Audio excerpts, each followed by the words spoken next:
to another Jew and Gentile podcast. I am your host, Chris Katulka, and with me is none other than the Jewish sage himself, the one, the only Mr. Steve Herzig. How are you, sir? I am doing good. How are you, Chris? I am great. I've been gone. I was in upstate New York in the Adirondacks at Scroon Lake at Word of Life, doing a family camp, teaching a family camp. And I'm off to a family camp. You're going to a family camp. So we're going to highlight what was going on at that family camp, because I actually did the common thread, which is what we're going through right now. Fantastic. Met some great people who listen to the podcast. I can't believe that. I swear, all the way up there in Scroon Lake, they listen. They have nothing else to do. Well, welcome in. It was great to meet people who listen to the podcast. I had one guy who's a pastor of a church, Pastor Chad. If you're listening, hello. We sent him a mug. A mug on a mug. A mug on a mug. And he came up to me after I got done, and I forget what I was talking about. And he said, "You know, Chris, I was waiting for you to say your line." And I said, "What line?" And he says, "You know, your line." I said, "What are you talking about?" And he goes, 100%. So, Pastor Chad, thank you so much. He's also the coach of the girls' soccer team at Word of Life Bible Institute as well. So he's a busy guy. I met many other students who listen to the podcast. So here's what I want. If you are a student at Word of Life Bible Institute and you listen to the podcast, that is amazing. Thank you. Text us at 424-444-1948 and let us know that you listen, that you're a student. We'd like to give you a big shout out. We like it when students listen, Steve. Hey, you told me the story of one young man who used our stickers. Our stickers, yes. Our stickers. We bought stickers. I've heard of stickers, but I never heard of them being liked by so many college students. And a couple of years ago, we had a big discussion about getting stickers, and I wasn't convinced, and then I was convinced, and... I love it when you tell a story. I wasn't convinced. Then I was convinced. I was convinced. And then you come back, tell the story. They worked. Oh, it worked. So there's this great kid. He was on the worship team. He's got his guitar. And I even saw it. It's our sticker that says, "I love Israel" on it. And so a few days into the conference, he comes up to me and he says, "You know, Mr. Katulka, I like to use my guitar as an opportunity for people to connect with the things that matter to me." And there are stickers all over his guitar. And he goes, "But you'll notice there are two stickers from Friends of Israel that I have on there. I love Israel and pray for the peace of Jerusalem." And so I use this as an opportunity to talk about my heart and my passion for God's chosen people. And I thought, that is fantastic. Thank you so much. And he was like, it's a privilege. It's an honor, all that. So that was the student put it on his guitar. He marked his guitar up with it. So that's nice. Well, Chris, now I'm going to put you on the spot, and I don't even know how they get a glimpse of how we work. We kind of talk things over. How could we get stickers to our 8 listeners? I don't know. I don't know how to do that. How do we get stickers to them? You know, I'll tell you this. We don't have that many listeners. Have them just text their address. That's true. And we'll mail it to them. That is an executive order right there. Well, are you going to do... On the spot. Are you going to be the one putting them in the envelopes? I will help.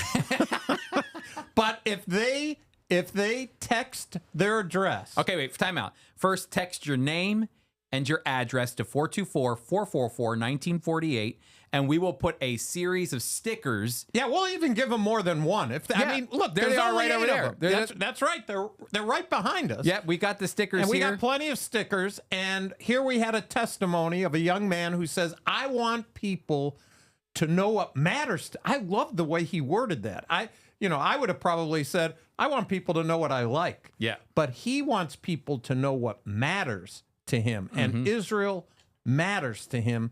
And I think there's at least one or two people where Israel matters to them.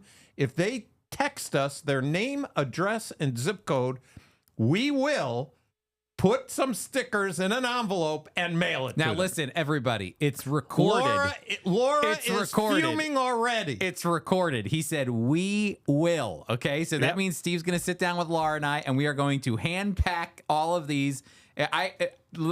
Fortunately, it's only 7 listeners. That's right. Okay, so you keep talking. I want to go get some of those stickers right over there, and I want to highlight. Talk about some of the stickers. Yeah, you get the stickers. I want to show our listeners, if you're watching on YouTube or wherever you're gonna you listen or whatever. Well, I want to share what some of these stickers say, because what we'll do is we'll put together a pack of them so that you can get them. Here we go. Oh, Steve, you got a lot. I like it. Okay, so the first is pray for the peace of Jerusalem. And I know it's probably hard to see, but not only do you get a pray for the peace of Jerusalem sticker, but there's a code that comes with it so that your friends or your loved ones or whoever's church can also get a 1-year free subscription to our award-winning Christian Such a deal. You get a sticker. I didn't even think of that.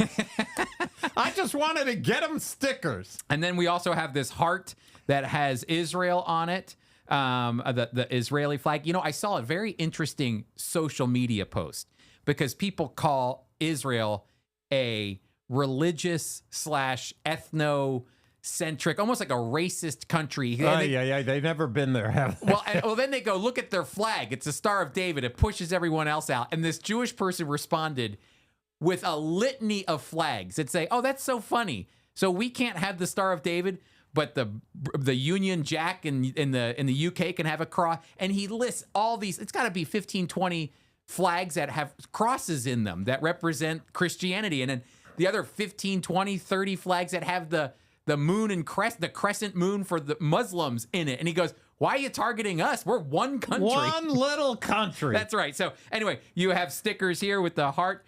This is the one that was on the guy's guitar, which is awesome. I love Israel. This is a popular one, and we'll send that to you. Israel Forever, which is has all of the shofar and the honey from Rosh Hashanah. Fantastic. And then that's it. But we have some other ones as well. We'll send these to you. Again, text us 424-444-1948. Your name and your address. And what have I done, Chris? Will all 7 of them do it? That's the question. You've created a monster. That's what you've done. We want to get them out to people. All right. So, Steve, yes, I was up in Schroon Lake, New York at the Word of Life Word of Life, where they have these camps that are going on. And I did the common thread, and it was a great response. People seem to enjoy the common thread. People bought the common thread to go through it. How could they do that, Chris? They can go to our show notes. Our show notes. That's right. And there they can purchase it. And it comes with a DVD, and it also comes with a study guide. And today we're going to continue our study on Jesus and how he fits into the common thread. Steve, I showed you a verse that hit me this morning as I was doing my devotions. I thought maybe we'd talk about that in light of the common thread. But, Steve, we have some interesting things to chat. What are you going to be speaking about when you go to your... I am doing the 7 signs or the 7 miracles in John. The 7 signs. You see, John wrote to try to show that Jesus indeed is not only the Messiah, but that he's the Son of God. Mm-hmm. And at the end of his gospel, he says, if I told you everything that he did, their books... There's not enough ink. There's not enough books to contain what he did. In fact, I was reading where one theologian believes that the area where Jesus lived, Israel, he's Jewish, his Jewish area, was actually, he believed there were so many miracles done in that 3-year period that it was disease-free. Really? That's what he believes. He said there were so many miracles done. We only know what we were told. Yep. But God provided a limited but thorough examination of Jesus's 3.5-year ministry. But we're told he did much more than that. Mm-hmm. Did your son-in-law do? He did his dissertation. He did his dissertation on the last verse. Yep. That verse. Yep. And he did the whole. I think we talked about that on the podcast at some point. Yeah. He did. He was here. He was here. That's right. He elevated us to the next level of scholarship. When he was talking, you and I were saying, "What? Yeah. What in the world?" Yeah, Zeigazun. You do you. Zeigazun. All right. Right. So I'm glad you're going to a family camp next week. We're going to actually be doing a podcast remote. So I'll be here in the podcast room. Steve will be at Lake Geneva.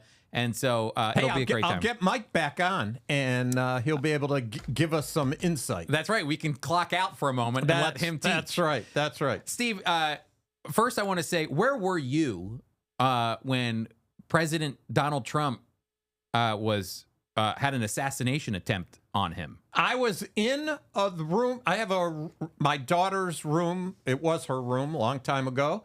She went off and started family, and I was in her room. I have a seat there, and I was reading, and I got a text from Chris Katulka. Mm-hmm. President Trump has been shot, and I didn't know what shot. And check out Fox News. So I went out into the living room. I turned on the TV set, and boom, he was shot. Yep. Me and my son, we had just gotten back from the camp, and he's only 11 years old. He's such a funny guy. I think he likes politics. So he sits down and watches the news with me and whatnot. And so we're watching the rally's about to get started, and Trump's talking, blah, blah, blah. It's like every other rally. You get sucked into it. And then all of a sudden, I watched it happen live. All of a sudden, you hear pop, pop, pop. You see him grab his ear. He goes, he goes down. We had talked about it was a controlled fall. It wasn't. Yeah, he didn't go down from the shot. It was muscle memory. I believe he just knew exactly what to do to get out of trouble. I'm sure that was from his time as president, and even as an ex-president, he has Secret Service, and now as a candidate, he's more. Yeah. And now they've given him more. Yep. It's funny. You always got to be careful when we're not a political. We're not political. It is funny though when you go to we are political individually. I don't mind saying that. Oh yeah, no, it's an organization. But not in our organization. Or the Jew and Gentile. Jew and Gentile podcast is not political. But if you get us to the side, you know what? We got an opinion. Yeah, we'll tell you our opinions. But it's funny because that Trump always highlights the fake news media, and you always kind of listen to him. Well, he is the greatest. He is the one who everything, I am the greatest. The economy was never as good as since I've been here. I am the greatest. He's the Muhammad Ali of candidates. That's right.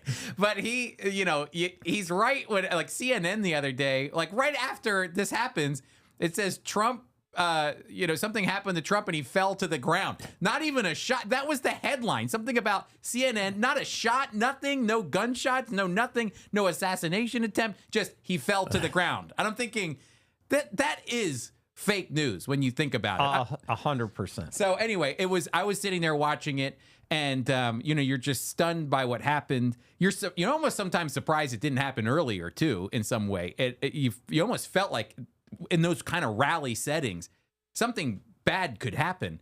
But I'm sure this investigation will go on and we'll find out more information. But one of our board members sent us a picture of Donald Trump at the Western Wall. And I thought I would read it. That is a great, it was so great to see that. I texted it to you after he texted it to me. Bill King, shout out to Bill King, who's on our board, a Canadian, and a follower. He is political. Oh, yeah, he's political. Not in the board meetings or anything like that, but if you get him to the side, he'll tell you what he thinks. Oh, yeah. And so he sent us a picture of, it's Donald Trump who goes down to the Western Wall. It's a picture of him with his hand on the Western Wall. And somebody wrote, it looks like the one who recognized Jerusalem was saved by the one who created Jerusalem.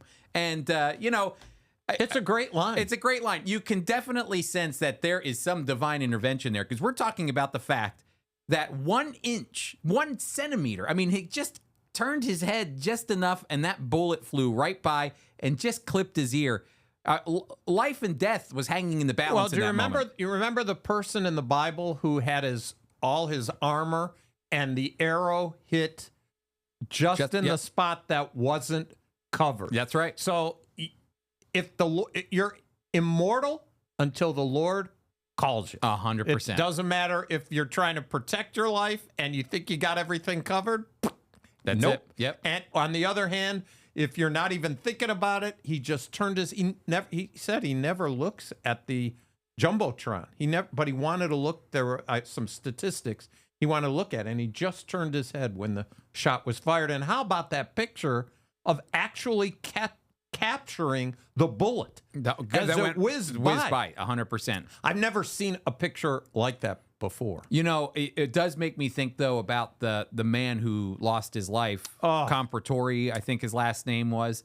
Throwing his body on his family, protecting them. Sounds like, according to, I appreciate your governor, Shapiro, who got up and did a fantastic job. He did a great job. Highlighting the family. Nice Jewish boy. 100%. He was a follower of Jesus. He admitted that. He went to church regularly. You're not talking about the governor. No. You're talking about the guy who was killed by the assassin.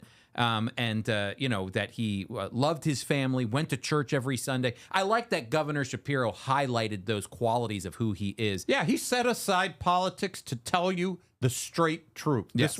This was a family guy, a Pennsylvanian, and his last act was to protect his family. 100%. And so, we remember that family as well. I've been thinking about them. Every time, you get up and you hear about how President Trump's life was saved, my mind goes to that poor man who lost his life. And was two just still in the hospital, I believe. 100%. And so, it's just something to be thinking about. And something I've been praying, as when I'm just kind of in, doing devotions or whatnot, is just thinking about the soul of our country. It's in a dark, dark place right now. And it's just an opportunity, I think, for believers to call on God and to seek his wisdom on how we should approach these things, to seek his understanding on how we should approach the season of politics that we're going in. Because it seems like every time we enter into a new season of politics and we're going to the ballot boxes and all these things, it always gets hotter and hotter and hotter. The tempers get hotter and hotter every single time that I feel like we come to these presidential elections or these midterm elections. The rhetoric gets really, really ugly pretty quick. Well, I think it's going to segue great to what we're talking about. Number one, remember we did the book of Daniel, Dare to be a Daniel? Mm-hmm. Daniel lived under Gentile rule. He was a Jewish man separated by God and separating himself, continuing to live his life as an observant follower of the living God. Mm-hmm. And he did that, but he still had a maneuver in his area. What about, as we think of Nehemiah, the cupbearer, living under, where he was the cupbearer. One of his responsibilities was to eat the stuff before the king and make sure he doesn't die. And isn't it interesting that Jesus, who we're going to talk about shortly, lived 33 years and 3.5 years of ministry under Roman oppression, and really, as we've been going through the common thread, we're now in the Roman period when they are as big a deal then as the U.S. has been over the last 100 years. Yeah, the environment is heated. And yet he didn't talk about Rome. Yep. He hardly talked about the environment, the politics. Talk about a guy non-political. What was important to Jesus? Mm-hmm. The people were important to Jesus, and more importantly, connecting God back into not just to the people, but to the people's hearts. 100%. And that's what we're going to talk about here today. Before we get there, just a fresh reminder that FOI Equip is sponsored, or Jew and Gentile podcast is sponsored by FOI Equip, which is your opportunity to learn the Bible from a Jewish perspective. So, and we have Will Varner. That's right. So if you go to foiequip.org right now, you can register for a free class this Thursday. We've been talking about the Messiah. We've been talking about the real Messiah. Please stand up. An old piece of literature that we've published years and years ago that Will Varner is now going to speak on. And I know his speaking will even be better than the brochure. 100%. He's an amazing teacher. He's been teaching for decades. He actually helped start the Institute of Biblical Studies here at the Friends of Israel. And then in the 90s, right after Steve showed up, I don't know what Steve said to him, but he packed up and moved to Southern California to teach at Masters Literally, University. That's true. 1996, I was just appointed North American director. I walk in for my first board meeting that I'd never been to, and Will announced he's leaving. Yeah. I looked around the table. I'm not allowed to say anything because I'm an invited guest, but I looked around and thought to myself, was it something I said? Yeah. He's gone. He's out of here. Checking Steve's your breath. Here. See ya. So please come. He's coming back, though, Steve. He's coming back. He's willing to come back. Yeah, Will is willing to come back. FOIEquip.org. There you can not only sign up for that class, which is great. Will the real Messiah please stand up? He'll be looking at Israel's false messiahs. But then also, you can become an equipper, which means that you can keep up with all of the classes that we have on demand with the notes, with the slides, the whole shebang. Bada bing, bada boom. It's all yours. FOIEquip.org. From some of the, honestly, we joke a lot about it. It is free, but from some of the finest teachers in Christianity today. I'll say this. Oftentimes you hear free and you think low quality. But I will say our free is a high quality free. No question about High it. quality free. And so what we're actually hoping is that you'll say, this is so high quality, I should probably donate to it. That's right. To keep this thing moving along. We are shamelessly saying we'd like you to donate, but you don't have to. It's our ministry, and God has seen fit to allow our ministry to grow and to minister wherever we can. And God raises up people at the right time, at the right place, and they make it possible for us to continue. And so we want to make this available. Okay, so Steve, you were reading from a book just recently. This one about the newish. Well, is this the one where the Jewish people who have abandoned the faith? Oh no, that we're going back to Emily's stuff. Okay, yes, this is good. The did Jew know? That's right. We haven't heard from Emily in a long time. We thought we put it away, but we brought it back out. It's a good reminder for us. We never actually should put it away. That's right. It's a great resource. Emily has a way of imparting information. So she has this category, Chris, the unchosen, a sampling of Jews who left the faith. Okay. It's an interesting list, and we would challenge it, of course. Yes. Again, no lacking opinions amongst the Jewish people, but the goys, they could do it too. What's the line that lady said? Christian positions. Is that what it was? I forget. There's the Jews with views and Christian positions or something like that. I forget. That's right. All right. The very first one, the unchosen who left the faith, the Apostle Paul. This one cracks me up. So goes right after the Apostle Paul, says the guy abandons Judaism, being Jewish, in order to become a Christian. I would like to throw my opinion card down here. Throw it down. All right, here's the thing. We're not political. This is not political stuff. This is not political. This is my opinion on the conversion. I think a lot of people, of the Apostle Paul, I think a lot of people think Paul left his Jewishness behind to become a Christian. And I would argue differently. I think Paul abandoned his rabbinic way of thinking to become a follower of the Jewish Messiah, just as Jewish people were called to do. I don't think he gave up on his Jewishness. I don't think he left it outside as he moved forward with the Messiah Jesus.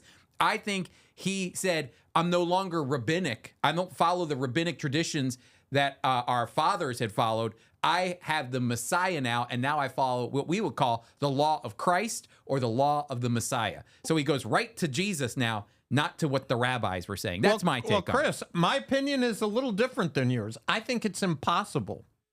It's impossible to leave being Jewish. Yeah. Because being Jewish is you're born into it. It's your DNA. It is a seed starting in Genesis. I am the God of Abraham, Isaac, and Jacob. Jacob had 12 sons of Jacob. They become the 12 tribes of Israel. Chris, almost from the beginning, those Israelites, not all of them believed in the living God. Yeah. They never ceased from being Israelites. They never ceased from being Jewish. Yeah. The Apostle Paul, anybody, an atheist is still Jewish. By the way, not being political, Bernie Sanders, who is an atheist, he is as far left as you could. He's Jewish. Mm-hmm. Bernie Sanders is, you can't leave. Some Jewish people want to not be Jewish, but you can't do it. That's my opinion. There's a comedian that I saw that he said, I'm an atheist Jew. I still have the anxiety of a Jew. I still have the gastrointestinal issues of a Jew, just without the hope of a God. And I thought, that's an empty place to be. It is an empty place. He says, I carry all the anxiety a Jewish person carries, but without God. I thought that's a pretty hopeless place to be. So, Chris, I was 24 years old, walking the boardwalk with my future wife, very shortly, my future wife. And I was just, we're still getting to know each other. And Jewish guy walking on the boardwalk. I had some gastrointestinal issues. And I had to walk we'd walked down the boardwalk about a mile, and it was so bad. Let me quote my wife. She said, "Is this the way it's going to be? I'm walking a monkey." I was bent over so low from issues that I walked the whole way on the boardwalk like a monkey. She is the best. She said, "What am I, walking a monkey?" I said, "Oh, what can I tell you? She wanted to do Jewish ministry. She's been doing Jewish ministry for a long time. I gotta tell you, and I said it's not gonna get any better. It's gonna get worse. So that's number one, Chris. Then we have false Messiah. We're gonna hear about him on Thursday night by Will Shabbatai Zvi. And he's Zohar, right? Or he's Kabbalah. Is he Kabbalah? Yeah. Yep. British Prime Minister Benjamin Disraeli, who's in history of the modern state of Israel, but not from a Jewish point of view, but from an English point of view. Interesting? The British. A Jewish guy who we believe became born again. Yeah. Actually ends up being critical in the modern history of the state of Israel before it became officially a state. He became critical of it. No, he wasn't critical. I was going to say, you sound like you said, became critical in the process. Establishing. I was going to say, I thought you meant like no, always flesh me out. Yeah, very important. No, he was not critical of. He was critical in the founding, in the process. Yeah, in the process of founding Israel. Gustav Mahler, who's a composer, never heard of him. Have you? Nope. So I got nothing to say. Austrian actor director Erich von Stroheim. Nope. Don't know him. Okay. Politician Robert Moses. Nope. I like that name though. Yeah. Yep. Bob Moses. Yeah. Now this one we do know. Jews for Jesus founder Moshe Rosen. This was what cracks me up. This is what I said to you when you were going through the list earlier before we started. I said, that's so funny. Moshe Rosen and the Apostle Paul are in the same list. How funny is that? And by the way, Moshe Rosen, I got a chance to meet Moshe Rosen when I first became a believer, went to one of their events. And, you know, Moshe was a lover of Jesus, the Messiah, Jesus, his Savior. He loved people and loved to interact with people.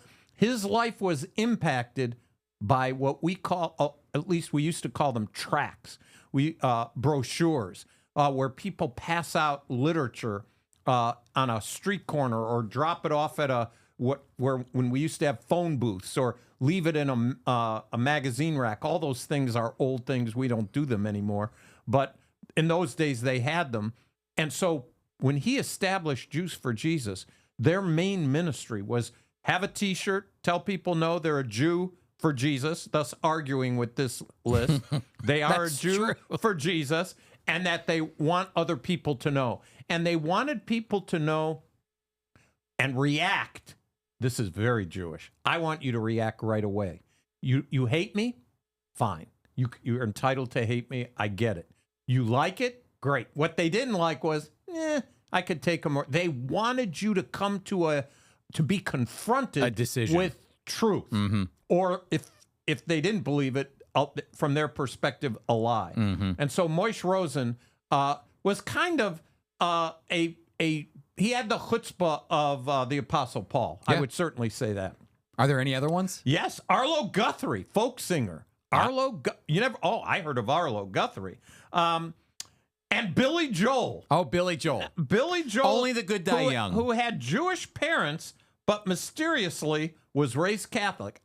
Mysterious? Yeah, what does that mean? I don't know what that means. Emily, I don't know what that means. I know. Mysterious. Either was raised Catholic or you weren't raised Catholic. Yeah, he had some things to say about Catholic. Yeah, I don't know his songs. What was a song that you were quoting? I don't know if he said this or not, but it was, I'd rather laugh with the sinners than cry with the saints. You know, that kind of thing. Yeah. I think that's one of his lines. You know, he always, in some of his early songs that are very popular, he had some, he liked chasing after Catholic girls, but that was about it.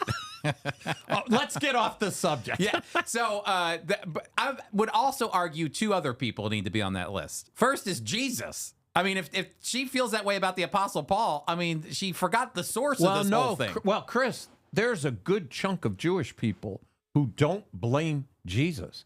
They blame the Apostle Paul. That's true, yeah. No, I think she would be in that camp. There's all kinds of people, Jewish people, who say, look, Jesus was a teacher. Jesus was a person who did mitzvot. He taught. He was a rabbi. He never said he was the Son of God. That would be their argument. But the Apostle Paul, what he did was unforgivable. Yeah. He was a meshumad. He was a traitor. He's the one that took out of context things Jesus said, and just he's responsible, they would say, for all the anti-Semitism in the world. That's interesting. Yeah, I can see that. And the other name, though, is you. You should be on that list. Nah, I shouldn't be on that list. Emily, I'm bupkis to Emily Stone. Hey, well, I'm sure she would be happy to put your name on that list. Go right ahead. Go right ahead. Well, we're doing the common thread, and we've already looked at the basis of this of the common thread, which is the promise that God made to Abraham, a promise of land, the land of Israel, descendants, the Jewish people, and a blessing that God gave them a divine calling, a divine purpose, which was to bless all the families of the earth. And that promise, that covenant that God made that can't be broken because it's God's name written on the line. It was only God who went through the pieces. If you read Genesis chapter 15, Abraham was asleep, but Abraham gets the blessings of the covenant. It was God who did this. And the writer of Hebrews tells us that God could swear by nothing greater than his own name. He put his own reputation on the line, his holy reputation, his name, in order to make sure that this promise that God would use the Jewish people to bring blessings to all the families of the earth, he had to make sure that would happen. And so he put his name on the dotted line. And this becomes the common thread that runs throughout the entire Bible. We looked at it in the life of Moses. We looked at it in the life of the prophets. We looked at it in the land of Israel. The land is screaming about blessing the nations as they came into the land, as Israel was obeying the laws of God. That's what they were supposed to do in order to minister to people around them. And now we get to Jesus. And now we get to who Jesus is. How does Jesus fit in to this promise that God made to Abraham? Steve, can I read something to you really quick? Please. I found this so interesting. Let me bring it up on my phone. In Luke chapter 1, there are basically 3 prayers or 3 songs that appear that are surrounding Jesus's birth. Two that happen, I believe, before Jesus and Jesus's birth, and one that happens after Jesus's birth. And so in Luke chapter 1, first we start with the song of Mary. Mary has her Magnificat, I think that's how you say it, Magnificat, which is her prayer to the Lord and thanking God, her Savior, for using her. She says that now because of him, her name will be remembered forever and ever. And at the very end of the prayer, as she's giving thanks to God for using her to bring the Messiah into the world, she says the last 2 things are this: God has helped his servant Israel in remembrance of his mercy as he spoke to our fathers, to Abraham and to his offspring forever. So Mary says the reason Jesus is coming into this world is because God is remembering in his mercy the covenant that he made with Israel through Abraham and his offspring forever. So Mary, the mother of Jesus, understands the reason Jesus is coming is in relationship to this common thread, the promise that God made to Abraham. Well, isn't it interesting that she starts off her song the same way Hannah started her song in 1 Samuel chapter 2? My soul magnifies the Lord. That's what she said as well. Yes. And it's just an amazing thing to realize that Miriam, again, we Gentilize her name. I get it. I understand. But Miriam is chosen by God, a special woman, a regular woman, but then special because she's chosen by God to have the Messiah of Israel. That's right. And then you move from Mary, the mother of Jesus, to Zechariah, the father of John the Baptist, who sees what's going on here.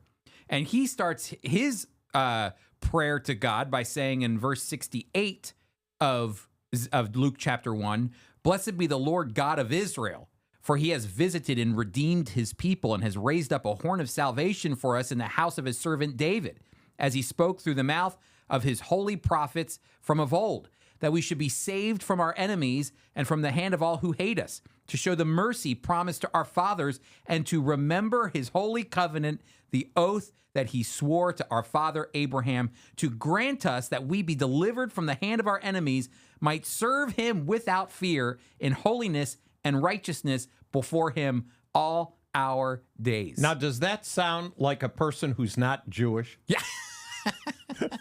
Why is that? Well, we're talking about the Apostle Paul being labeled as a person who is no longer Jewish, who left the faith. I see what you're saying. Well, so here we are in the New Testament, and again, Saul, who was a Pharisee, understood the background of the Messiah, and undoubtedly meeting Dr. Luke. And when you read this, is this Gentile? Is this nations writing, or is this consistent with the Jewish scriptures before Christ? I'm sure Emily Stone would have some choice words about it. I'm sure she'd have an but opinion. This is as Jewish as it gets. The God of Israel. They're God calling of Abraham, Isaac, and Jacob. 100%. Here's one more, Steve. So that was all before the birth of Jesus, and that comes from Mary, the mother of Jesus, and Zechariah, the father of John the Baptist, who was a priest himself.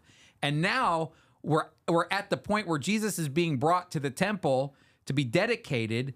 And it says this, as Jesus is being brought there, that they meet a man named Simeon.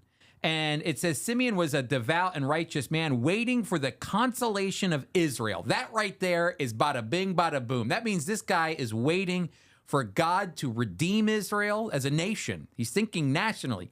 As a nation, he's looking for the consolation, the comfort, which means that no longer would they be oppressed people. They'd have freedom, as Zechariah said, to have freedom to be able to worship you the way you want us to worship you. And he's just thinking about all the prophecies of what God had promised in the Old Testament. And it says the Holy Spirit was upon him, and it had revealed to him by the Holy Spirit that he would not see death before he had seen the Lord's Messiah. And he came in the Spirit to the temple, and when his parents brought the child Jesus to do for him according to the custom of the law, he took him up in his arms, blessed God, and said this, Lord, now you are letting your servant depart in peace according to your word. For my eyes have seen your salvation, that you have prepared in the presence of all peoples a light for the revelation to the Gentiles, and for glory to your people Israel. This is amazing. So Simeon sees Jesus, and he sees the big picture of the Abrahamic promise that God would bless the Jewish people. I'll bless those who bless you, curse those who curse you. Blessing would come through the descendants as they're in the land of Israel, that he saw this vision that would come. And then at the same time, what would Jesus do? Bring light to the world, bring light to the Gentiles, just as the divine promise was supposed to be through you, Abraham, all the families of the earth would be blessed. And we're not even out of chapter 2 in Luke. But Luke wants us to see something. Jesus is here to be the one to fulfill what God had promised Abraham. That's what he wants us to see. Abraham's name, Abraham's promise, Abraham's covenant, the common thread is written all throughout, even just the first two chapters of Luke. A happy man was Simeon. This is the reason why. The Lord had told him long ago that he would never die. Until he saw the great Messiah, God's own son, old Simeon believed he knew that God would make his word come true. I used to read that book, kid's book, to my oldest two, who the youngest are turning 40. So I still remember that child's book that talks about Simeon, who knew that he would not die until he held salvation in his hands. And that's exactly what he did. And I just think, it hit me how important this promise was to Luke. That's why even today, oftentimes when we talk about the Jewishness of the Bible, we say, well, there's really two people who weren't Jewish, Job in the Old Testament and Luke in the New Testament. But the more and more that people study Luke, there's debate right now. Oh, big time debate. I'm not part of that debate, by the way. You can put your opinion in. That's a scholarly debate. They're arguing that Luke knew too much about Judaism. He was detail. A doctor. That's true. I rest my case. Luke was a doctor. They're just saying maybe he wasn't so much of a Gentile as they think he was. Maybe he actually was Jewish, given all the detail that would have been there. Go to a typical hospital in the United States and look at the index for doctors. They're not all Jewish, but most of them are. I love it. So, Steve, we're looking at Jesus and we're talking about Jesus in this common thread. And you brought up a great point, too, that we highlight in the common thread, is that, you would think at this point, the Jewish people did have a problem with Rome. Big time. They had a whole group of people called the Zealots. Yep. Who were against Rome and preached about it. Oh, 100%. And then those zealots, you dig down even deeper and you have a group within the zealots called I think it's the Iscariots or the Sicarii. That's where actually they think maybe Sicarii is a type of knife. And they would hide the Jewish people, the Sicarii and the zealots would put a knife in their coat. And if you were a Roman sympathizer or you were a Roman or whatever, they'd go and kill you. They'd walk right by you, stab you, and walk away. You would never even knew what happened. And they were called Sicarii. It's in the Bible. Some even think Judas Iscariot is where we get that word Sicarii from. There was a lot of tension in Israel with the idea of Rome having occupation over them and the land. But Jesus didn't deal with Rome. No. Rome wasn't the issue. And I think we could take a great lesson from that. What should we be doing, the Church of Jesus Christ? I think we live in our Jerusalem, wherever that is, and we care about our Jerusalem, and we should be active in our communities and involved as much as we can. But we should be more involved and more concerned about the body of Christ in a local church and about evangelism.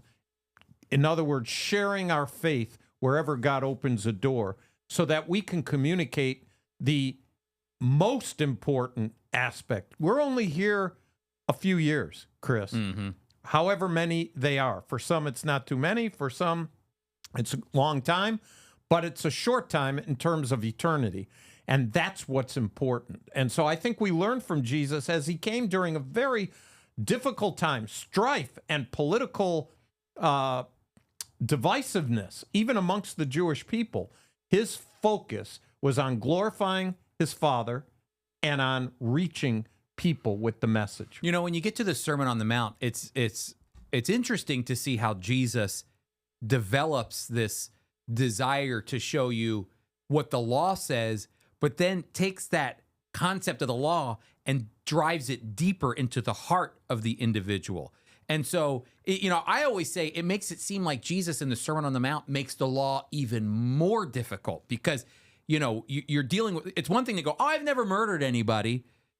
Easy. I've never murdered anybody. Yeah, but you killed 1 million people in your head. Exactly. And Jesus is saying, oh, but in your heart, if you've shown any animosity or frustration or whatever, you've already done the act. And in your mind, you go, that doesn't make it easier. That makes it harder. Jesus takes the law and he says, this law is important. And I've not come here to abolish the law, he says, or to get rid of it. I'm going to keep every component of it, even into the heart. The heart is the issue. It's from the heart that these things stream. And, I tell this to my kids all the time. When they say something they shouldn't say, or they act a certain way, I remind them, that's the kind of thing that comes from your heart. That's a heart issue. Whatever comes out of your mouth, that's something inside your heart, and it's been planted in your head, and now you're just spewing out the ugliness of the sin that's in our life. And so Jesus is driving down for a reason. And I believe that reason is because in Deuteronomy, God tells his people exactly what will happen if they follow him or they don't follow him. We talked about this when we looked at the prophets. He was saying to his people, hey, look, if you follow me, I'm going to bless you in the land, Israel. If you follow my laws and my commandments, I'm going to bless your socks off. I'm going to bless the rain coming down. You'll have so much food. You'll have kids. You'll have so much, prosperity. You're going to be blessed, blessed, blessed. In fact, when your enemies come in, they're going to come in one way and scatter 5, 7 different ways. I'm going to take care of you. But if you don't, then I'm going to turn the water off. You won't have food. I'm going to bring your enemies 5 different ways, or one way, and you're going to scatter 5, 7 different ways. All of this imagery going on of judgment or blessing. And I think what Jesus is saying about Rome is you all are so concerned about Rome. Like Rome is your problem. Like if we just get rid of Rome, then God will bless us.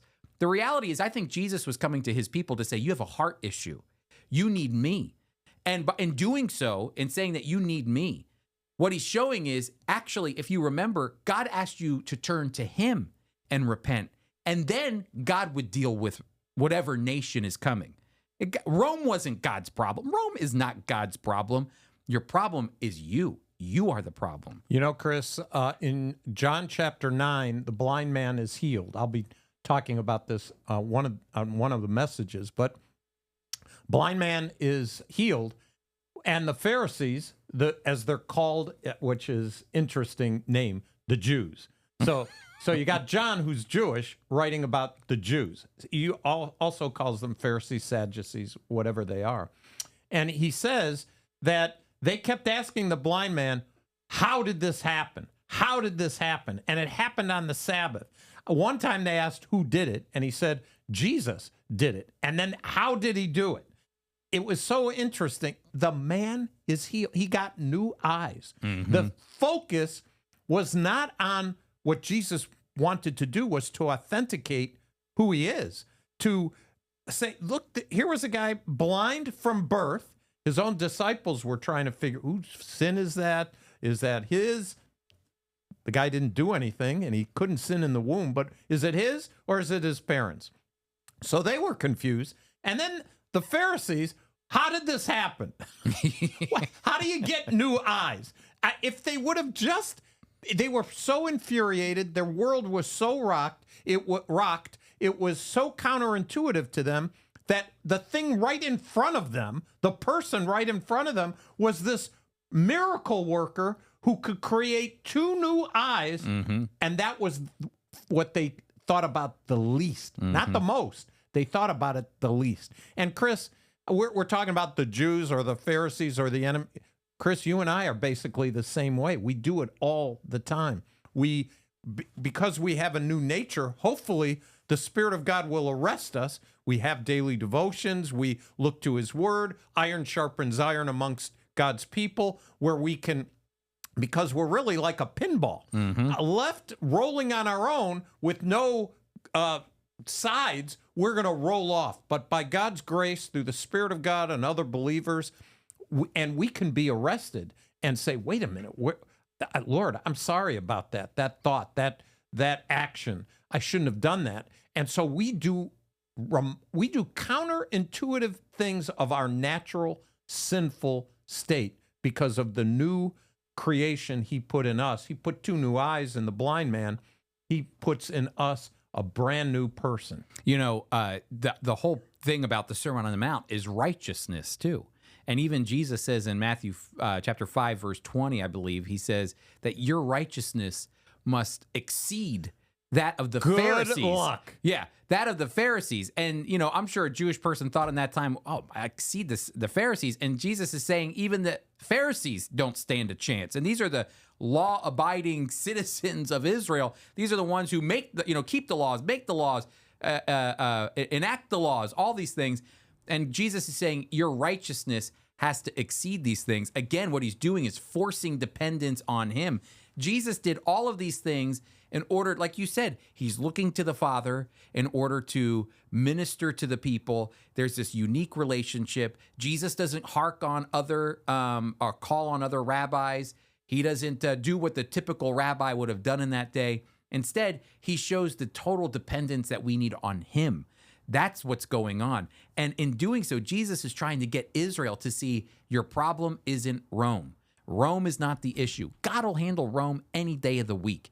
First, he wants you to turn to him. And that's why Moses, I read this to you today, Steve. In Moses, we read Mary's prayer. We read Zechariah's prayer. We read Simeon's prayer. You know, Moses had a prayer too.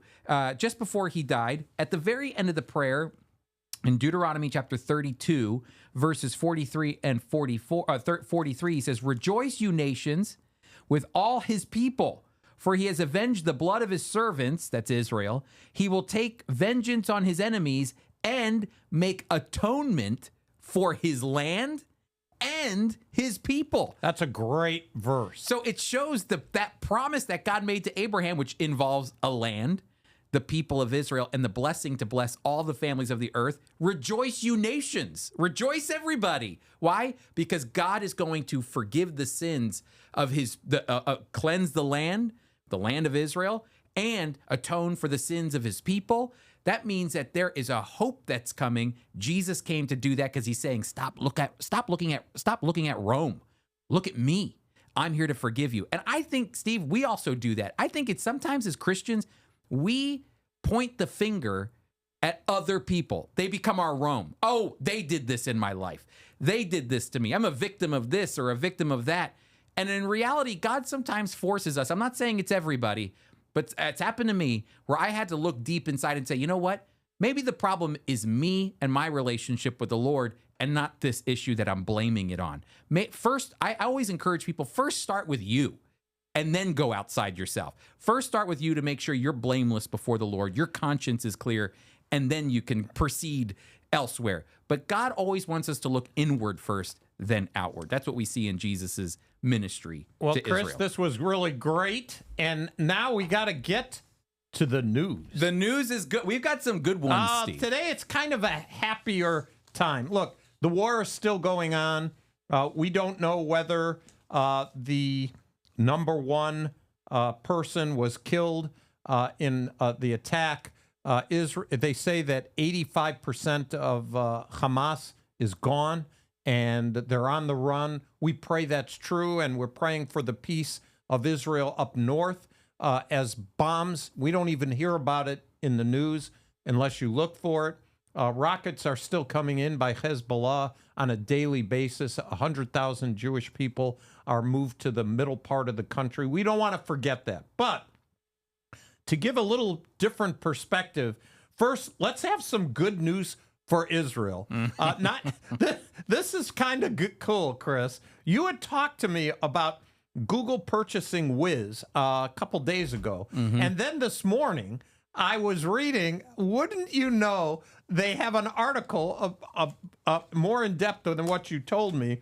And what is it? What's the thrust of it? Well, Wait, can I get some definition of this first? Number one, Friends of Israel a few years ago went into Google. We went into it, but we use their communications and collaborations platform. That's how we function with Google Suite. Google Suite, exactly. And opinions? Oh, opinions. Oh, did Friends of Israel staff have opinions? They're taking our information. If you want to think to the right, we had far right thinkers. Oh, it's a conspiracy. Then we had on the left, we had people. But anyway, that's what we decided. Okay. That's right. That's what we used. And so whenever Google stuff pops up and they're buying things, I always read to see what they're adapting into their systems that we use.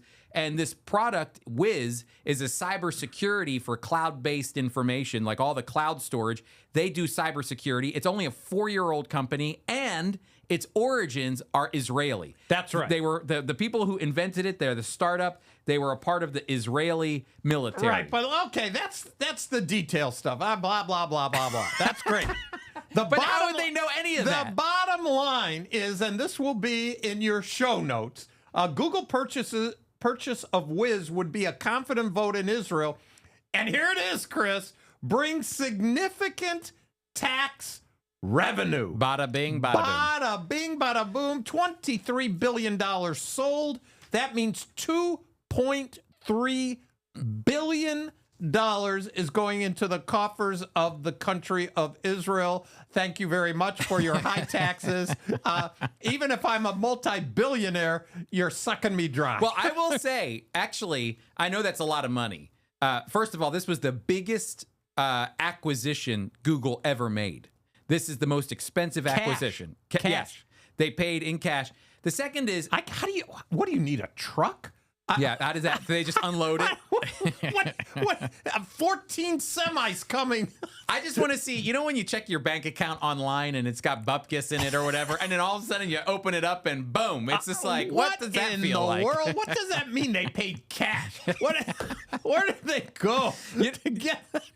You know, though, here's the deal: is the reality is technically 10% is not that much money for the acquisition of a capital from a business. Don't worry, they'll get more. Well, I'm just saying because in Canada right now, they're going, I think, anywhere. I think it's, text us 424-444-1948 if I'm wrong. But I think that the government wants to go, the people, if they were doing this in Canada, would pay 70% of the $23 billion. And the no wonder Canadians are on the lower ebb of doing edgy things. Yeah. They're not into entrepreneurial compared to other countries. Well, why would you? Your motivation is I'm working for the man here. Well, that's why they're saying, in Israel, part of the startup nation is that if you sell a business, if you think about it, 10% on $23 billion, I would not like to see $2.3 billion go away. But that's bupkis compared. Because 70%, 100%, all right. 100%. Okay, so that's good news for Israel. And good news if you're one of those Israeli guys. I know. We gotta make some new friends when we go to Israel. Oh man. Okay, now this one, I'm a Jewish guy who follows sports, and I particularly look for Jewish sports people. You got to look high and low, that's for sure. And for Jewish people, usually low, because we're not very high. But I came across this article, which was from the Jerusalem Post, of all places. Philadelphia Phillies Garrett Stubbs. My team. That's your team. Garrett Stubbs is a catcher. He's behind the dish, as they say. So Philadelphia Phillies Garrett Stubbs makes history.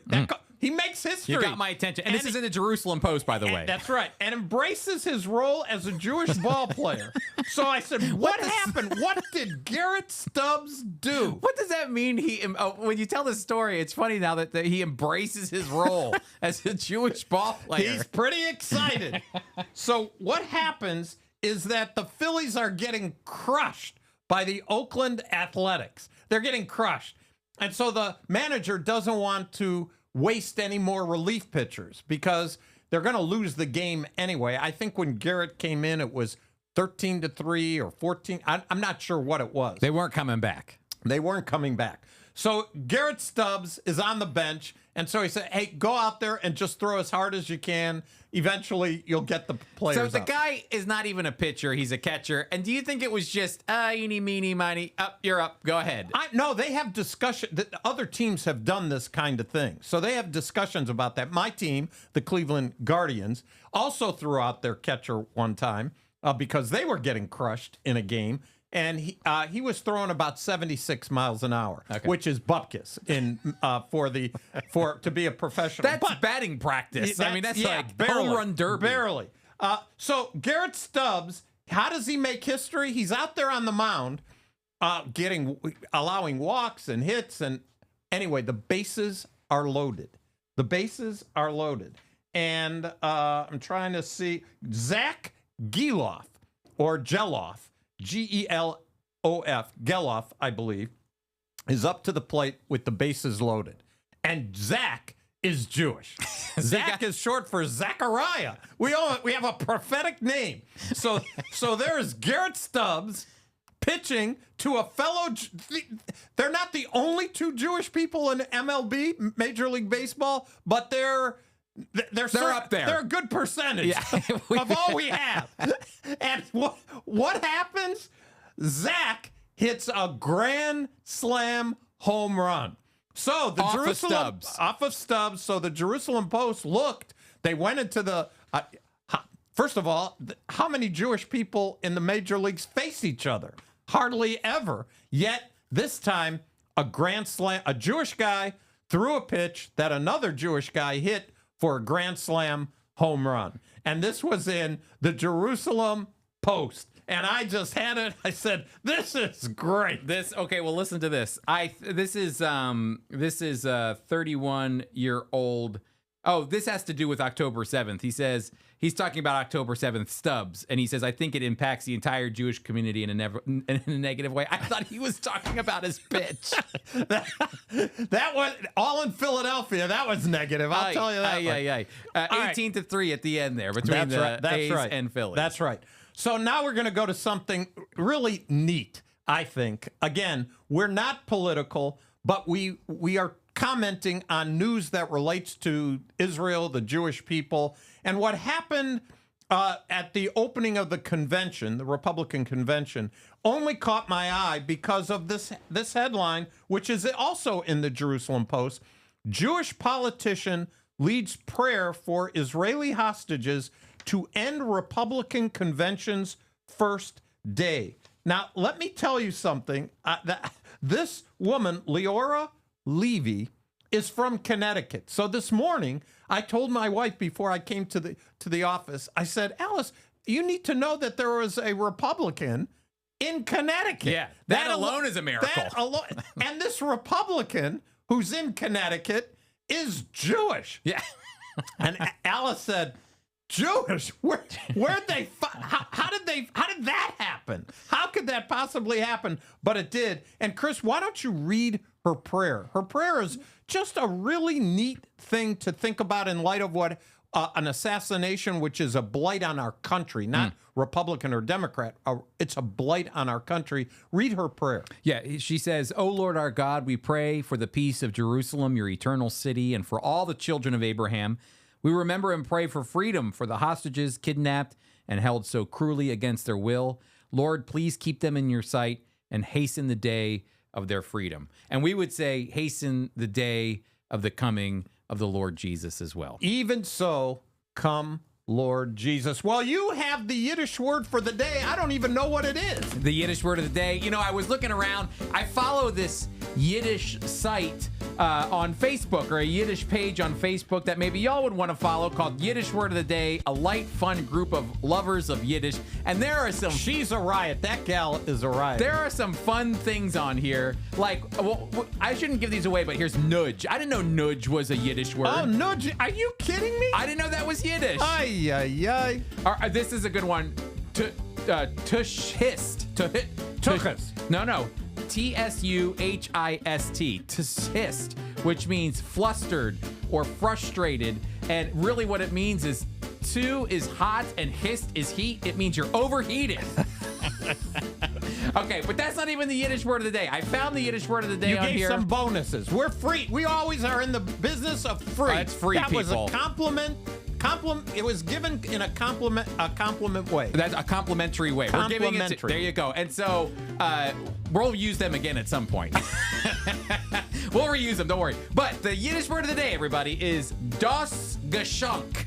Das Geshank? Das Geshank. You don't know that one, I Steve? do not know that one. Okay, das Geshank means gift. And the reason why I think of das Geshank is that Jesus came as a gift, God's gift to us for eternal life, that through his shed blood, we might find atonement, forgiveness, everlasting hope, everlasting life, just as Jesus had promised to his people, the Jewish people, just as the prophets, when Moses said that the atonement was coming for his land and for his people. I think all of it is not because of what we've done. It's purely a gift of God. You know who tells us that? The apostle who left the Jewish people. The apostle Paul tells us all about this. Compliments of God himself. That's exactly right. Das Geshank. Hey, everybody. Thanks for so much for being a part of the Jew and Gentile podcast. Be sure to go to foiequip.org, and there you can sign up to be a part of the Friends of Israel through our Equip classes, where you can learn the Bible from a Jewish perspective. We've got Will VARNER coming up.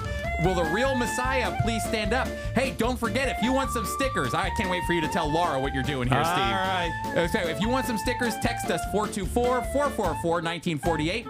Send us your name, your address, and Steve will personally put all those stickers in an envelope and send them off to you. We look forward to that. Be sure to become an equipper by going to foiequip.org. It's all free. And hey, everybody, we'll see you next week.